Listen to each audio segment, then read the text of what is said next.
My guest today, welcome, is Loani Faulkner. Loani has not only been a friend of mine for many years now, she's also involved in a number of different leadership roles. May I say that are unpaid. She is an absolute inspiration to me with how much energy she seems to have to volunteer in a variety of ways. But I'm going to let her tell you a little bit about that. Welcome, Loani. Hi, Catherine. Thanks for having me on today.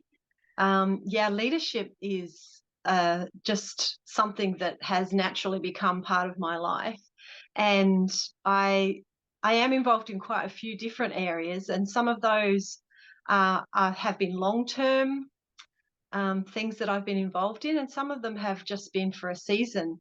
But yeah, currently I'm leading a prayer working group with my local church, guiding and building a team there, looking at what we can do in the community.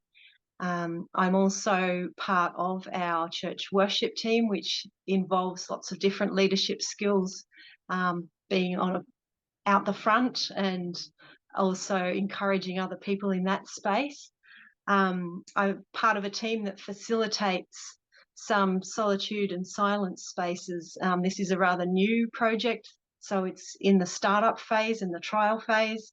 That in itself often takes a different kind of leadership as you formulate what the normal might be and see where it settles. I'm also a Yeah. mum of six, and so therefore naturally a leader within my own home. Absolutely. Oh my goodness. Which one of those do you want to start telling us a bit about? Because there's a number of different environments in which you're being a leader. Shall we perhaps just start with the parenting? Because I know that a lot of the people listening right now are also parents, and they're also parents who are juggling other things as well, which I know even just the very fact that you've got 6 children and you're involved in all these things at church and other leadership roles, even outside of church as well. How do you do it all? Well, that's the thing. You can't actually do it all. So I guess the first reflection in that space is that there are definitely times where you have to say no to things, Mm, um, but also to try and figure out, well, what are the main things? What are the things that I don't want to put down if I don't have to? What are the things mm, that I would like to be able to do alongside in a complementary way, and not in a instead of kind of space.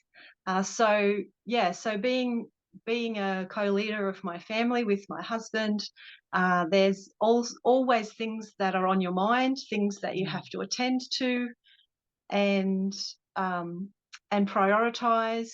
Some things don't get done, some things have to get delegated or just left aside for a time. So wisdom is a big part of leadership in that space, and recognizing what your capacity is in any particular season as to how much time and attention you can give yourself to. And I've had to learn over the years what things I enjoy that I need to lay down for a season, and what things that are sort of like essentials. It's almost like, part of my heartbeat in that space, that I would have to get a pretty strong indicator to actually put those down, things that are sort of Yeah. solid in my life. So Yeah. yeah. I think we can all relate to that, but I don't know about you. I know that sometimes even when I know in my head what the priorities should be or need to be or best to be, sometimes they're the things that get dropped. Have you got any good stories you can tell us of maybe sometimes when you've got it right and other times when you've got it wrong in that whole prioritization process? Oh, look, Catherine, it's true that sometimes you don't realise until afterwards. So you often end up asking your question of, well, what if I did it differently? Um, some examples. Well, every day there's things that you get to choose between something that's planned and something that's unplanned, and there are a lot of unplanned moments that pop up in in the day-to-day things in my life. And so it's having enough space to attend to some of those. And I guess uh, when the calendar is so full and there's no gaps, you can't always set aside time to do something that's a bit more, I won't necessarily say interrupting, but it's a spontaneous moment. It's something that hasn't been pre-thought or pre-planned. And yes, being a mother yourself, you would know there are many of those moments Yeah, within family many. life. And in fact, sometimes I learnt my first two children were born very close together. And so I learnt right in those early days of parenting that there are times when you have to leave one child crying or not having its needs met yet in order to attend to another. So the ongoing question is, how do you navigate that space, knowing that you can't please everybody? So I Mm. guess I have some very strong convictions about what I think that might look like, but where the rubber hits the road, it's always a choice in an instant that you make. Yeah. Yes, yes, exactly. Tell us a bit about another part of your world where you're in leadership. I must say, I'm particularly interested in the one that you referred to earlier with regards to the silence, because I'm a bit of a talker, as many who know me know. So the idea of a silent retreat or ministry of silence, or however you're going to describe it to us, sounds challenging, especially as a leader. Often as leaders, we like to do the talking. So just tell us, what's it like to be a leader in that space? Yeah, well, thanks, Catherine, for that question, because it's interesting. A lot of people stumble over the idea of having to create space to be quiet or to draw aside.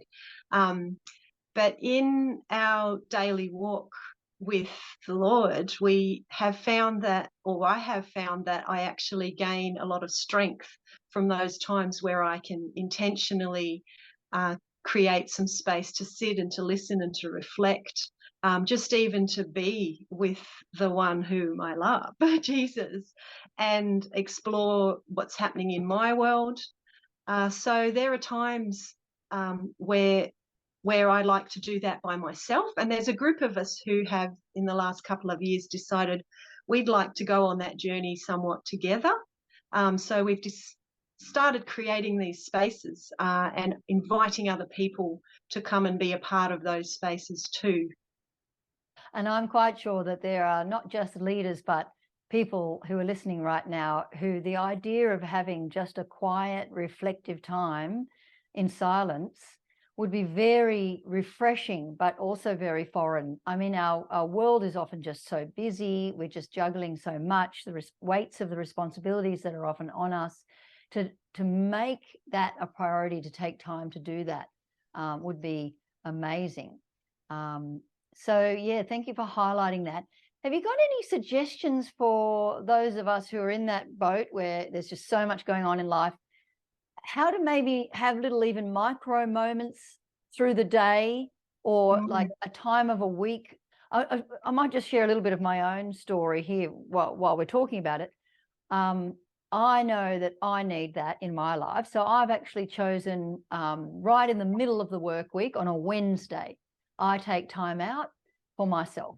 Now, I'm able to do that because I'm self-employed, but I know that it's on a Wednesday that the kids are at school, and that I can just make an appointment with myself to take some time out, to pray, to reflect.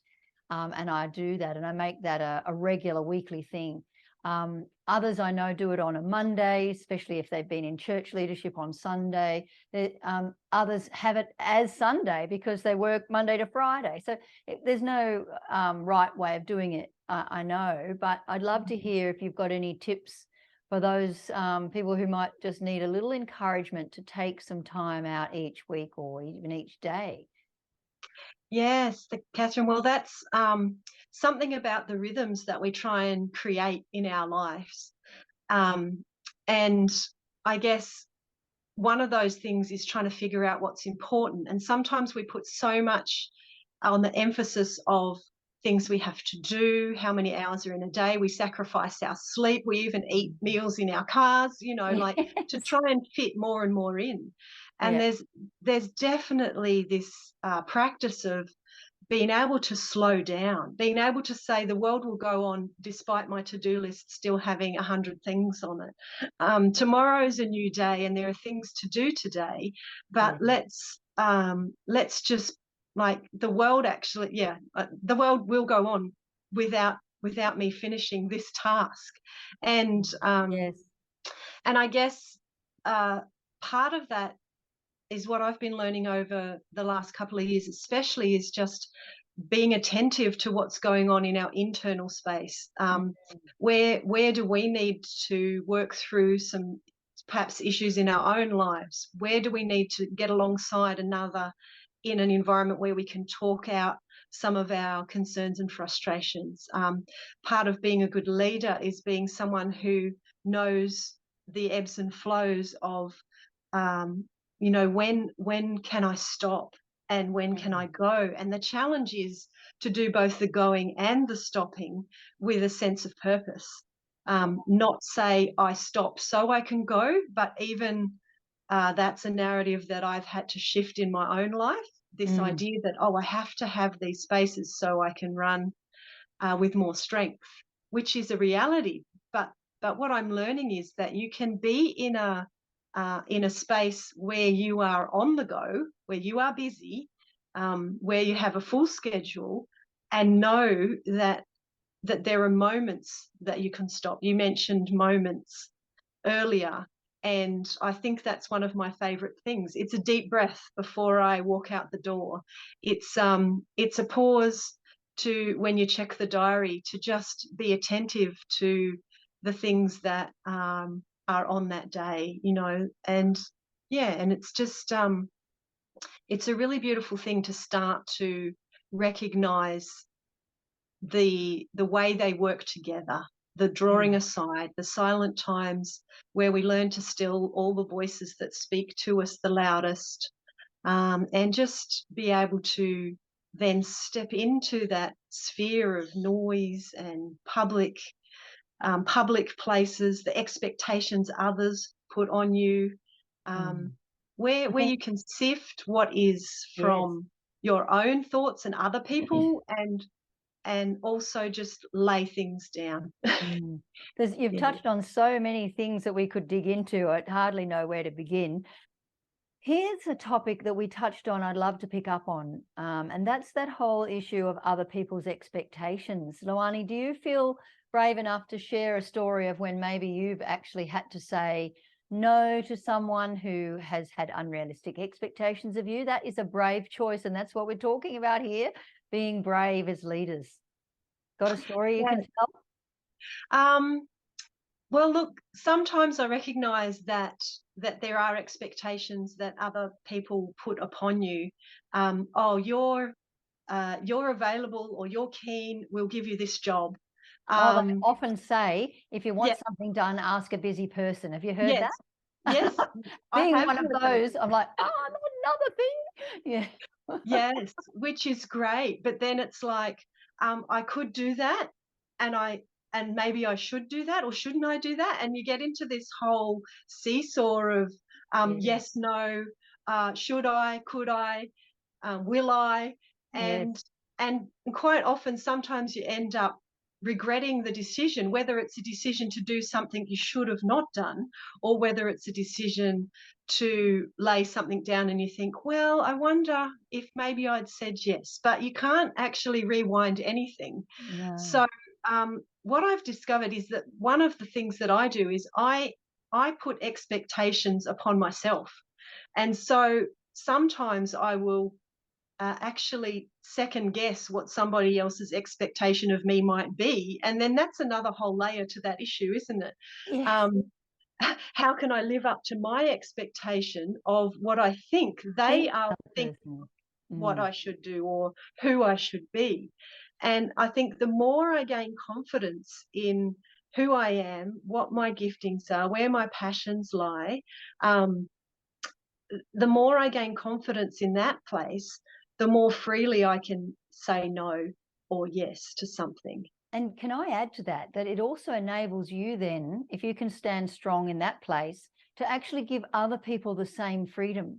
I was talking to someone who's a business owner just today, and they were saying how they have much higher expectations of themselves than they do of the staff that they are in charge of.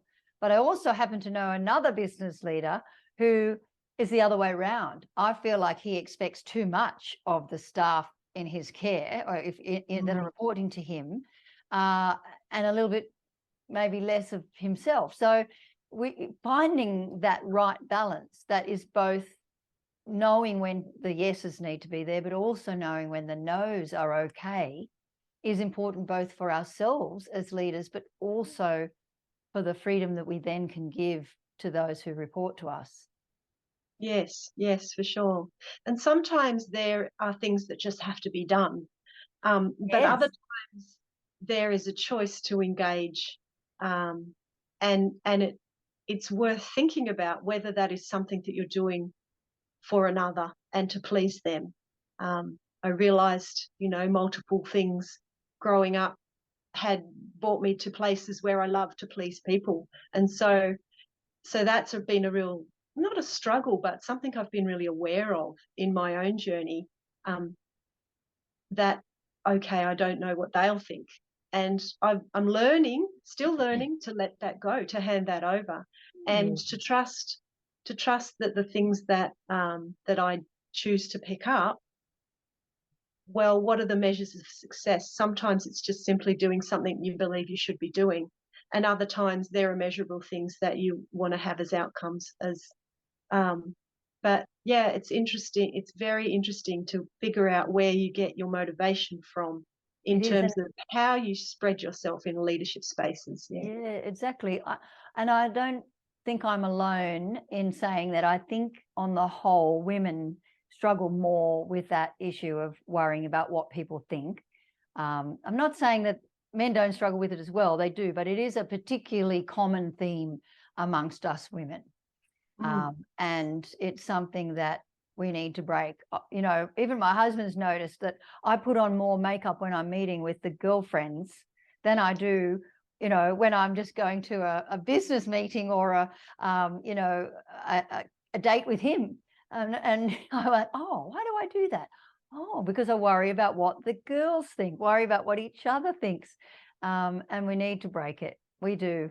Why don't we just do that right here, right now? Okay. So any woman that is listening right now, we just break off now the need to worry about what we think of each other. Go and be the unique you that you are, and only you can be. What do you think? Yeah. But my next question for you, Loani, is about this issue of bravery specifically. What does it mean to you to be brave? And have you got like an example you can give us of when in your leadership you've had to make a brave choice? Yeah, that's a good question, Catherine. Thank you. Well, actually, technically there were two questions, so Yeah. do with you what you will with that. Well, it's interesting because often one of the first things we associate with bravery is the idea of, having internal muscles, or, being like a lion who can come forward and roar at the right moment. Or sometimes to me, the word bravery simply means just being true to who I am, to be authentic in the way that I not only lead others, but just go about my life. It's conforming to different standards of the world, or we touched on expectations earlier, but it's brave to stand your ground and make a child unhappy because they have to see what the consequences of their actions have been. It's sometimes, when you just want to ignore something, it's brave to speak up.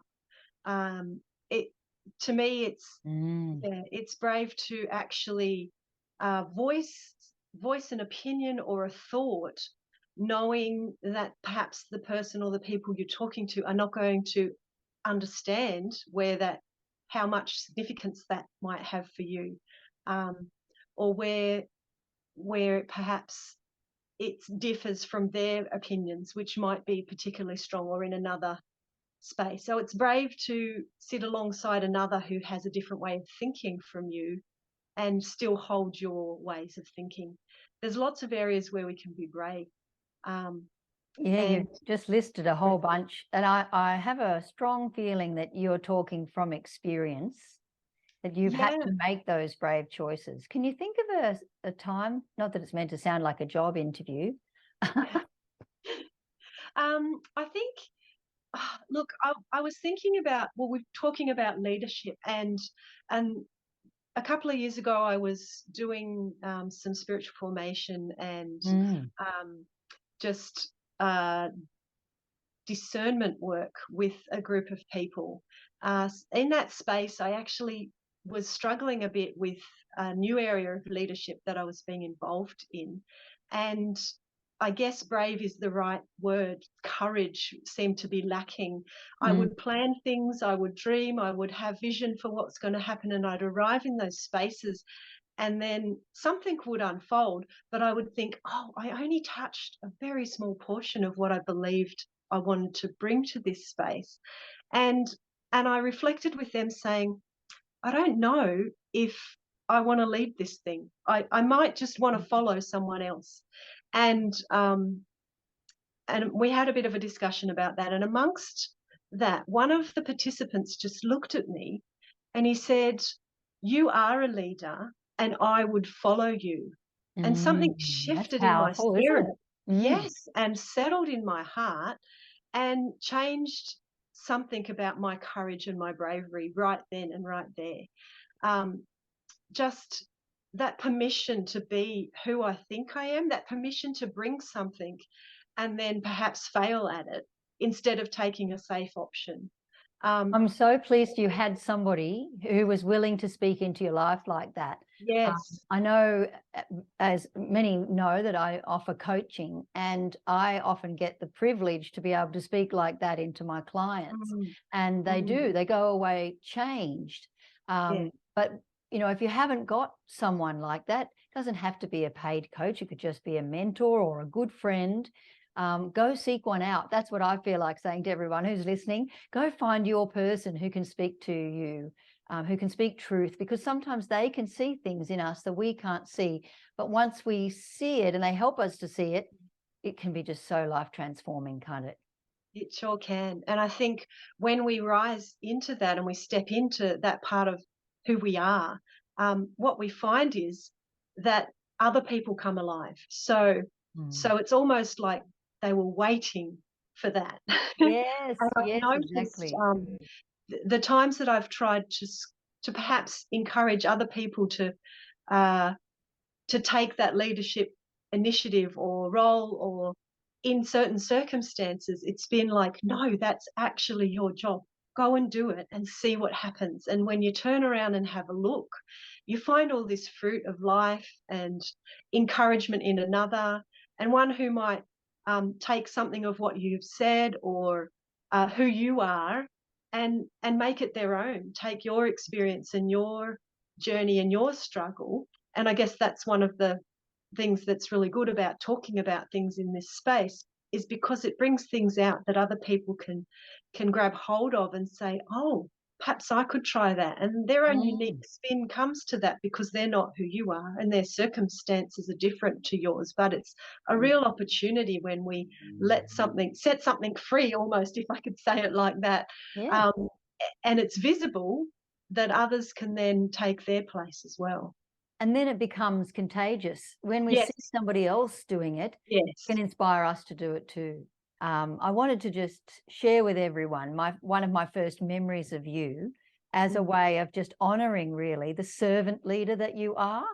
And that is when we first met, I was struggling with a tiny baby in one arm and a screaming toddler in the other. And we were trying to do our shopping and it was just so hard. And your kids were just a little bit older.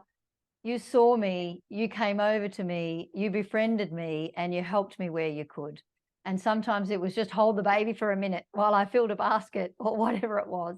And I just thought I would share that story for everyone to hear, because it was a beautiful example of someone seeing a need, taking the initiative and stepping into filling that need. And sometimes we elevate leadership to being, you know, the people who have a title or who have a position or power or authority. But honestly, you took leadership in that moment simply by that, seeing a need and stepping up and feeling it. And I will be forever grateful because we got fed that day. How does it make you feel when you hear me talking about that, what, leadership in that way? That's kind of servant-hearted aspect of Yeah. leadership. What have you got to say about that? Yeah, well, there's definitely elements of leadership that just happen in everyday life. Um, I think one of the words that comes to mind is the word compelled, and quite often I find Mm. myself in different situations, and I think, oh, it's easy to say, oh, nobody's seeing this or nobody's noticing this, but if you're the one who sees and notices, and you're the one who has some connection or compassion or even just similar life experience, like you said, my children were a little bit older. I know exactly what that was like. Yeah. Um, then there's an element of it almost becomes second nature. There's no big, oh, I'm a leader in this area. I know what to do. It was nothing prideful. It was only that I might stand alongside another and encourage them. Mm. And I think sometimes it's easy to become overwhelmed in different circumstances. And when another comes as a servant leader and stands alongside and offers some kind of help or just even recognition, even if you can't do anything, then there's something about that that brings us to the same place. Mm. It's not like me up here and you down here and I have to help you. It's that we're both in the same place. We're standing side by Mm. side, and there's an opportunity to show love to another. And if I find that I'm in somewhat leading the way in that space, then great. I want to do that more, like I want to encourage others to encourage Mhm. others. Do you know what I mean? So Yeah. yeah. So this show is meant to be uplifting. It is meant to be hope-filling. It is meant to be encouraging for anyone who's considering leadership to take that brave step into leadership. And even maybe there might be some leaders out there who are feeling a bit discouraged, heading towards burnout, wondering if they can do it. And we just want to encourage them, hey, that they can, and that they're not alone in it as well, that there's plenty of others out there who are experiencing some of the same hardships of leadership. Get support where you need it. In the meantime, everyone, choose bravery. And thanks, Loani, for being with us today. You're welcome. Thanks for having me.